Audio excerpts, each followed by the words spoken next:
नमस्कार।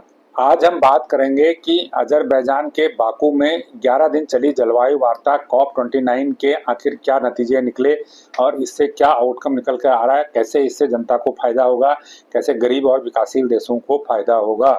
देखिए, इस सम्मेलन का जो वैसे तो जलवायु वार्ता है, ये वार्षिक जलवायु वार्ता है, हर साल होती है, तो बहुत सारे मुद्दों पर चर्चा होती है। लेकिन इस बार इस सम्मेलन का जो मेन एजेंडा था वो ये था कि जलवायु खतरों से निपटने के लिए एक वैश्विक कोष बनाया जाना चाहिए। जो पहले का कोष है वो पुराना पड़ चुका है, अब एक नया कोष बनाया जाना चाहिए जिसमें ज़्यादा पैसा इकट्ठा किया जा सके, ज़्यादा पैसा लोग उसमें दें। लोग दें मतलब जो विकसित देश हैं वो लोग वो कंट्री दें, उस पैसा दें, ताकि उस पैसे का इस्तेमाल विकासशील और जो गरीब देश हैं जिनको सबसे ज़्यादा जलवायु का खतरा है और जिनके पास इससे निपटने के लिए आवश्यक तकनीक नहीं है, आवश्यक धन नहीं है, तो उनको उससे मदद की जाए। तो इस मामले में अभी तक की जो व्यवस्था है उस मामले में 2009 में एक कोष बनाने की बात कही गई थी। उसमें $1 अरब की बात थी कि $100 बिलियन सालाना उसमें जमा होता है। वो 2020 में $100 बिलियन 2022 में जमा होना शुरू हो गया था।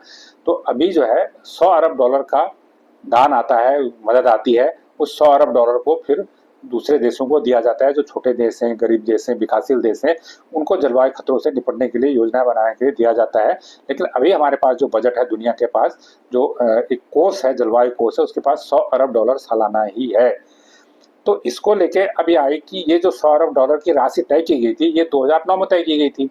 लेकिन अब 2024 में है और जो खतरे जो बात हो रही है वो आगे के लिए बात हो रही है, 2035 तक के लिए बात हो रही है।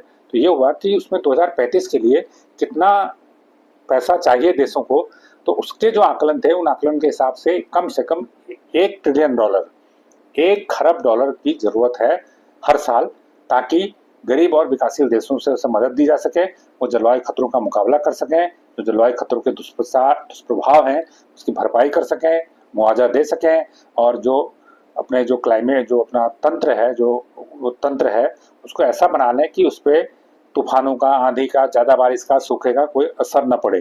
तो ये एक अनुमान व्यक्त किया गया था और भारत ने भी कहा था कि कम से कम $1 खरब का नया कोष बनना चाहिए। आगे के लिए जो कोष आप प्रस्तावित कर रहे हैं वो $1 खरब का हो। कुछ देशों ने 1.3 ट्रिलियन डॉलर, 1.3 खरब का प्रस्ताव रखा था। भारत का भी कहना था कि $1 खरब से ज़्यादा का हो या $1 खरब का कम से कम हो। लेकिन जब इसमें वार्ताएं चली तो विकसित देश थे जिसे उनको पैसा देना होता है, वो इस बात पे टाल मटोल करते रहे, बहानेबाजी करते रहे। कल शुक्रवार को आखिरी दिन था जलवायु वार्ता का, तो देर रात तक सहमति नहीं बनी और अंततः जो मसौदा जारी किया गया, जो प्रस्ताव पारित हुआ, उसमें ये कहा गया है कि हर साल 2035 तक $250 अरब की राशि जमा की जाएगी और जो विकसित देश हैं वो इसमें राशि देंगे और उस राशि को गरीब और विकासशील देशों की मदद के लिए प्रदान किया जाएगा। कहाँ बात हो रही थी $1 खरब की, और जो सहमति बनी है $250 अरब पर बनी है, और वो भी 2035 तक।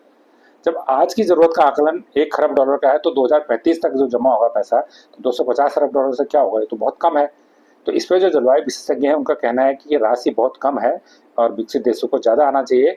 जहाँ तक 1.3 खरब डॉलर की बात है तो उस पर ये नोट में जरूर जोड़ा गया है कि 1.3 खरब डॉलर की राशि जमा करने के प्रयास किए जाने चाहिए, लेकिन ये प्राइवेट क्षेत्र की हिस्सेदारी से इसका कोई तंत्र विकसित किया जाना चाहिए, कोई प्राइवेट सेक्टर की मदद से ये राशि जमा होनी चाहिए। अब वो कैसे जमा होगी, क्या तंत्र होगा, क्या वो कार्बन ट्रेडिंग की बात कर रहे हैं या कोई और दूसरे तरीके से बात कर रहे हैं, तो ये अभी स्पष्ट नहीं है। लेकिन उसमें सुझाव दिया गया है कि इसमें निजी क्षेत्र की भागीदारी से इस राशि को जमा करना चाहिए। बाकी जो विकसित देश हैं वो 2035 तक जलवायु खतरों से लड़ने के लिए दुनिया को हर साल $250 अरब की राशि प्रदान करेंगे। हालांकि जलवायु विशेषज्ञ इस पर सहमत नहीं है, लेकिन जो निष्पक्ष विशेषज्ञ हैं, जो एक एक्सपर्ट हैं, उनका ये भी कहना है कि $100 से चलो बात आगे तो बढ़ी, $100 पहले अभी की राशि है, अब $100 की जगह $250 अरब हो गया, तो कुछ ना होने से कुछ होना ही बेहतर है। तो इसलिए भी लोग कह रहे हैं कि ठीक है, आगे बात लगातार इस पर होनी चाहिए, लेकिन अभी $250 अरब का है, तो सारे देशों को पहले फोकस करना चाहिए कि ये लक्ष्य जो है तय समय के भीतर पूरा हो जाए, ताकि जलवायु खतरों से निपटा जा सके। तो ये वीडियो आपको कैसा लगा इसे कमेंट करके हमें जरूर बताएं।